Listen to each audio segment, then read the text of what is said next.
Do you still find yourself asking, what do I want to be when I grow up?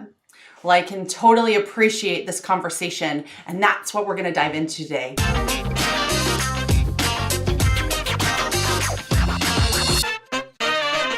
My name is Heather Quisel, and I help women in relationship-driven businesses to get the laser focus, the confidence, and the leadership skills they need to level up their business and level up their life. So I really want to share with you this story, this experience I had around bedtime last night. And my teenage daughter, if you have teenagers out there, we're a junior in high school now.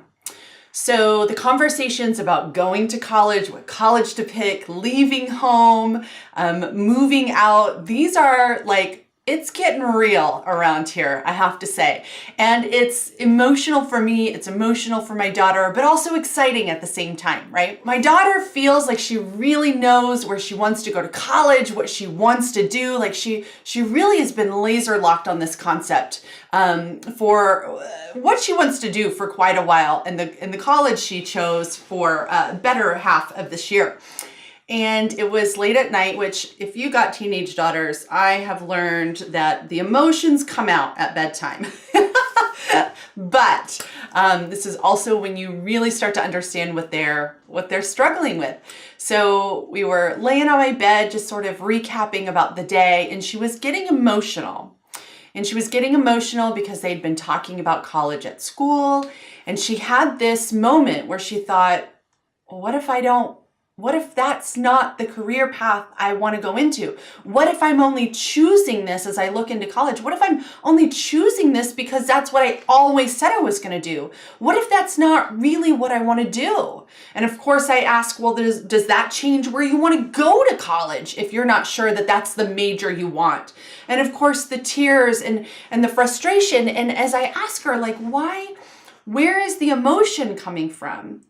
And it stems from this idea of like, I got to know what I'm doing when I get to college. I got to know what I want to do, and I don't have a clue what I want to do. I mean, shoot, how many of us felt that way too?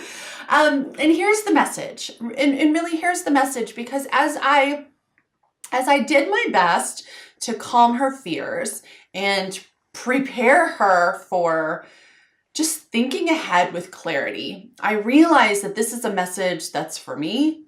It's for you. It's really for everybody in life. And it's this. When you head into college, daughter, you might change your mind. You might change your major. You might get to this university and decide it's not the university for you. You might get into a major and decide it's not that exciting. You may get, you may move in with people that you then decide aren't good roommates. And here's what I want you to understand, daughter. Every decision can be changed. You can change your mind anytime. And I don't think we stress this enough. Choosing the major you want is not the end all be all. It's not the end of the line. You're not locked into it. Even choosing the university you want to go to, if you decide it's not for you, you can change your mind. You can change your mind at any time. And what I have found to be true, not only in my life, but in my career path, is that my path to my utmost joy, fulfillment, passion has come from trying a whole lot of things. You guys, I started as an accounting major. Oh my gosh, if you guys know me at all, I don't do spreadsheets. I can't retain numbers. And if you try and give me statistics, they're gone before they even get out of your mouth. So the idea that I started in accounting is laughable. And then I went into early childhood development, and because I was nannying, I was working at a daycare, I loved it. And then that took me, into getting my degree in early childhood, which led me to 10 years of teaching, which I loved. But also now I'm in business and I'm still using those teaching skills just in a whole different way.